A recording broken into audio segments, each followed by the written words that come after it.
Le fait d'être baptisé dans sa croix, dans sa passion et dans ses souffrances est quelque chose de très pratique tout au long du chemin.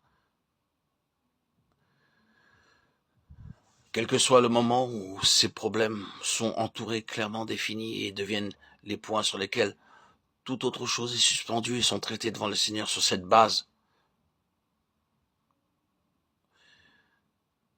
rien n'est possible à moins que cela soit résolu. Quand il en est ainsi, et que nous avons réellement des traitements très approfondis avec le Seigneur sur le problème sur lequel il a mis son doigt, sur lequel il a mis sa croix, et qui nous amène dans la passion de ce problème. Dans un sens, nous commençons alors à comprendre la signification de la croix de Christ pour lui-même, ce qu'il a affronté de tout l'univers d'obstruction et de limitation au plein dessein de Dieu. Tout était inclus là, mais à présent, c'est la mise en œuvre. C'est appliquer le calvaire. C'est mettre en pratique l'union avec Christ dans sa mort. Et le résultat? Eh bien, comme je le dis, la libération. Combien je suis restreint jusqu'à ce qu'il soit accompli. Et nous pouvons dire cela de manière très véridique sur ce sujet-ci et celui-là, combien j'étais bloqué, retenu, jusqu'à ce que la croix ait permis ma délivrance. Sur ceci ou sur cela. La croix est le moyen de la délivrance. Mais il s'agit d'une coupe et d'une coupe amère. C'est dans sa mort. Je pense que si nous pouvions saisir ce qui est en train d'être dit, nous comprendrions quelque chose de terrible. Quelle chose terrible fut la mort de Christ pour lui. Aujourd'hui, nous pensons à sa mort, sa croix, sa crucifixion, ses souffrances, et à leur aspect et étape. Mais oh, chers amis, nous avons seulement à traverser la croix sur un point de nos vies pour être réduits en pièces.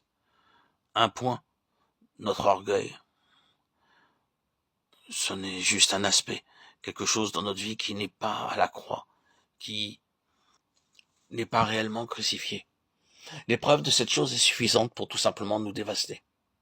Pensez que dans sa croix, il a résumé tout ce genre de choses. Qui peut les compter? Qui peut se les rappeler? Qui peut les sonder? Toutes ces choses étaient concentrées dans sa croix lorsqu'il a été fait pécher pour nous. Combien sa croix a dû être terrible, considérée d'un point de vue spirituel, la signification spirituelle de sa croix. Il n'est pas étonnant que son corps physique, même, se soit brisé sous son effet. La tension était trop forte pour son âme dans son sang, et il s'est brisé. Oui, mais quelle merveilleuse chose à travers ce brisement. Quelle délivrance. Voyez avec quoi j'aimerais terminer ceci. Le résultat, la conséquence, la puissance monumentale qui est descendue sur la terre était proportionnelle à l'immensité de la chose qui fut accomplie à la croix. La croix est une chose immense. Les souffrances de Christ sont des souffrances incommensurables. Personne d'autre n'aurait pu supporter même une part de ces souffrances sans être désintégré. Énorme. Ainsi, l'effet de la croix a dû être proportionnel avec cela, tellement efficace, tellement significatif, tellement irrésistible. Bien, à quoi cela revient-il en fin de compte? Que vous et moi devons avoir une nouvelle compréhension de la signification de la croix. Nous devons entrer avec plus de compréhension dans la signification de la croix de notre Seigneur Jésus. La croix n'est pas uniquement la base élémentaire de la vie chrétienne où, à la croix, nous avons d'abord vu la lumière et le fardeau de notre péché s'est éloigné. Et voilà le début et la fin de la croix. Ne commettez pas l'erreur. Il s'agit juste du commencement. Mais ici, la croix n'est pas pour notre appauvrissement. Ce n'est pas quelque chose qui doit être un poids qui nous brise.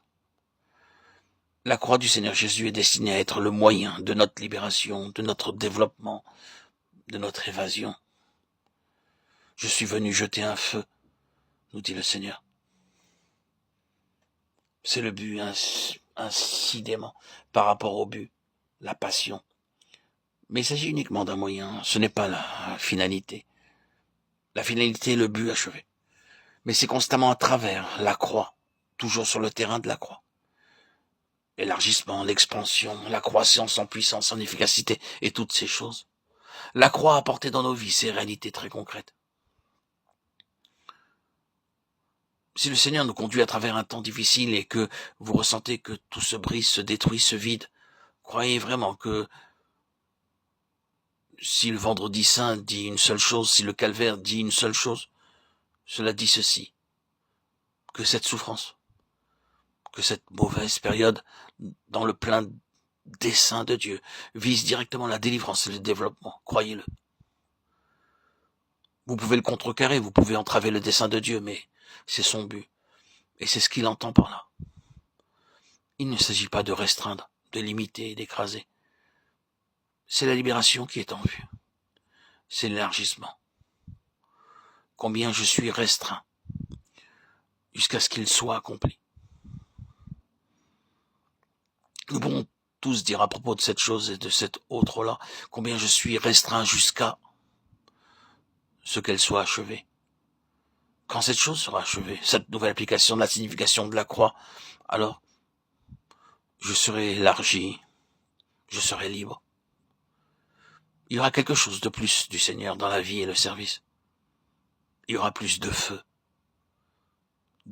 puissant.